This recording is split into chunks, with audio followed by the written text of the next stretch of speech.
আমরা কিন্তু যথেষ্ট অস্ত্রশস্ত্র নিয়ে যাই এবং যথেষ্ট আমি র্যাব 2 থেকে প্রায় 150 থেকে 200 আমার কাছে র্যাব 2 সশস্ত্র সদস্য ছিল এবং প্রত্যেকে ভেরি ক্যাপাবল। নতুন একটি সরকার আসলো, আপনার এমন কোনো ঘটনা ঘটে নাই যে এর আগে আপনার বিডিআর এর ভিতরে এমন কোনো অসন্তোষ কখনো দেখা দেয় নাই যে যেখান থেকে এত বড় ঘটনা ঘটতে পারে। আপনি যদি লক্ষ্য করে থাকবেন যে 25শে ফেব্রুয়ারি এই ঘটনার আগের দিনও কিন্তু প্রধানমন্ত্রী কিন্তু আগের দিন রাত্রে ডিনারে আসার কথা, উনি কিন্তু আসেন নাই।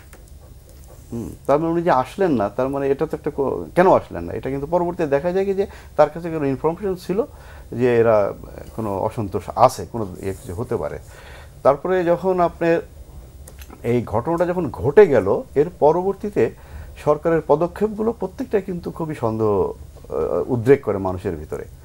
কারণ আমরা প্রথমে দেখলাম, আমি র্যাব 2 অধিনায়ক ছিলাম, আমি কিন্তু ওই ঘটনার কিন্তু মনে করেন যে সকাল 10টা থেকে কিন্তু আমি ওই 4 নম্বর গেটে অবস্থান নিয়েছি। খুব দ্রুতই ওখানে আমি চলে যাই। আমি এর আগেও কয়েকটা মিডিয়াতে আমি বলেছি যে ওখানে খুব দ্রুত পৌঁছে যাই এবং সেখানে আমরা কিন্তু যথেষ্ট অস্ত্রশস্ত্র নিয়ে যাই এবং যথেষ্ট আমি র্যাব 2 থেকে প্রায় 150 থেকে 200 আমার কাছে র্যাব 2 সশস্ত্র সদস্য ছিল এবং প্রত্যেকে ভেরি ক্যাপাবল।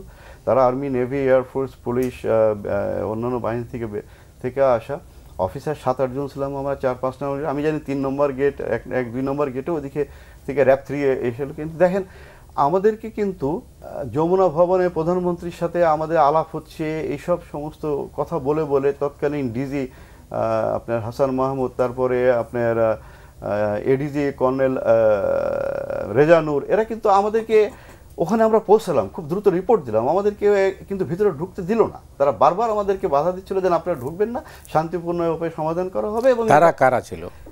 এরা ছিল হচ্ছে কর্নেল রেজানুর, এডিজি তৎকালীন। পরবর্তী থেকে উনি কিন্তু ব্রিগেডিয়ার হন, 46 ব্রিগেড কমান্ডার হন, তারপরে মেজর জেনারেল হয়ে উনি এমএস ছিলেন। এমএস জেনারেল বাংলাদেশ সেনাবাহিনীর সমস্ত পোস্টিং কন্ট্রোল করে, ভেরি ইম্পর্টেন্ট একটা পোস্ট। জিওসি ছিলেন আপনি। পরবর্তীতে ওনাকে রাষ্ট্রদূতও বানানো হয় ইরাকে। আবার হাসান মাহমুদকে তো আইজিপি বানানো হয়, পরে রিটায়ারমেন্টের পরে স্পেনের রাষ্ট্রদূত বানানো হয়। তো এরা কন্টিনিউয়াসলি আমাদেরকে কিন্তু আটকাচ্ছে। হ্যাঁ, অনেকে প্রশ্ন করতে পারে যে আপনারা ওনাদের কথা শুনলেন কেন? কেন পরিস্থিতি যে ভয়াবহতা ছিল সেখানে, প্রায় 8-9 হাজার ভিতরে এরা আছে এবং তারা খুব মানে ওয়েল ফর্টিফাইড। ওরা তো আপনার তারা প্রাচীরের ভিতরে থেকে, আমরা বাইরে থেকে ঢুকতে হলে আমাদেরকে কিন্তু প্রচণ্ড রিস্ক নিয়ে ঢুকতে হবে এবং আমাদেরকে ক্যাজুয়ালিটিকে মাথায় রেখে ঢুকতে হবে, কারণ ভিতরে আমাদের অফিসাররা নিরস্ত্র। হ্যাঁ, নিরস্ত্র অফিসাররা এবং আমার ফ্যামিলি আছে, কোনো বাচ্চারা আছে। তো বিষয়টাকে সব কিছু বিবেচনায় নিয়েই কিন্তু আপনার ঢুকতে হবে আমাদেরকে। তো আমরা প্রস্তুত, আমরা আমাদের জীবনে শঙ্কা করতেছিলাম না, কিন্তু আমরা শঙ্কাটা করতেছিলাম যে তাদেরকে আবার আমাদের অ্যাকশনগুলোর বিনিময়ে তাদেরকে কতটুকু নিরাপদ রাখবে তারা। কর্নেল গুলজার কি আপনাকে ফোন করেছিলেন? হ্যাঁ, কর্নেল গুলজার আমারে ফোন করলেন। কর্নেল গুলজার ফোন করে বললো যে তুই তাড়াতাড়ি চলে আয়। তখন আমি ধানমন্ডি ক্যাম্প থেকে রওনা দিয়েছি। আমি বললাম স্যার আমি রওনা দিয়েছি স্যার, 500 মিটার পৌঁছে যাবো আমি। ওখান থেকে আমি প্রায় 7 জনকে নিয়ে নিই, 7টা অস্ত্র নিয়ে নিই, AK-47 সাথে 2-2.5 হাজার গুলি আমি সঙ্গে নিয়ে নিই।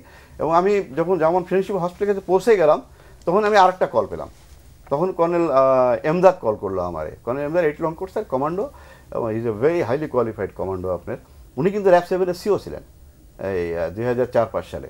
তো উনিও একইভাবে বললো যে জামান তুই কোথায়? আমি বললাম যে আমি স্যার চলে আসছি এখানে। হ্যাঁ, আমাদেরকে স্যার অনুমতি দিচ্ছে না, তবে আমরা চেষ্টা করতেছি, যেভাবে হোক আমরা ঢুকবো।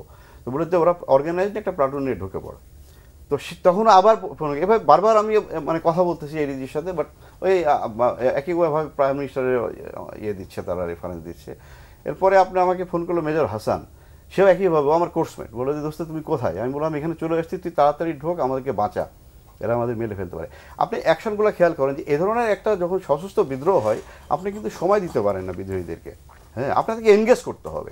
আমরা যদি গেটগুলোতে যদি আমাদের এনগেজ করার সুযোগ হতো, তাহলে হয়তো অন্য কিছু ঘটতে পারতো, যে তারা এটাকে রেফারেন্স দিয়ে ভিতরে মেরে হয়তো দোষ চাপাতো যে ওনারা এসে ফায়ার না করলে ভিতরে কিলিংটা হতো না, আমরা তাদেরকে এক জায়গায় মেসে নিয়ে যে অন্য আমাদের প্ল্যান ছিল। বাট এর পরবর্তীতে ঘটনা ঘটার পরের থেকে আপনি ধরেন 11টা-11:30 দিকে সেনাবাহিনী আসলো। তারপরে আপনি মনে করেন যে পরবর্তীতে এদেরকে নিয়ে গেল, রেবেলদেরকে। এরপরে আপনি দেখেন বিচার প্রক্রিয়া, যেটা যদি আমি খেয়াল করে থাকেন যে বিচার প্রক্রিয়াতে যখন গেল, এটা সে একটা রিটায়ার্ড এসপি আপনার কাহার আখন্দকে নিয়ে আসা হলো। পুলিশে কি কোনো অফিসার ছিল না, এবং সে কিন্তু একটা বিশেষ জেলার, এবং সে কিন্তু নমিনেশনে চেয়েছিল ইলেকশন করার জন্য 2008-এর ইয়েতেও। তার মানে সম্পূর্ণ দলীয় একটা লোককে এনে আপনি এই ধরনের একটা সেন্সিটিভ মামলার আপনি বিচার করতে গেলেন এবং অসংখ্য এখানে আসামি ছিল, সেখানে কিন্তু আপনার বাইরে লয়ারদেরকে কিন্তু ইনভলভ হতে দেওয়া হলো না, সম্পূর্ণ তাদের নিজস্ব লয়ার, যাদেরকে পরবর্তীতে দেখা গেছে যে ডেপুটি অ্যাটর্নি জেনারেল বিভিন্ন ইয়াতে সরকারি কাজে নিয়োগ দেয় এবং তাদের অনেকে হাইকোর্টে জাজও বানানো হয়েছে এই সমস্ত লয়ারদেরকে পরবর্তীতে।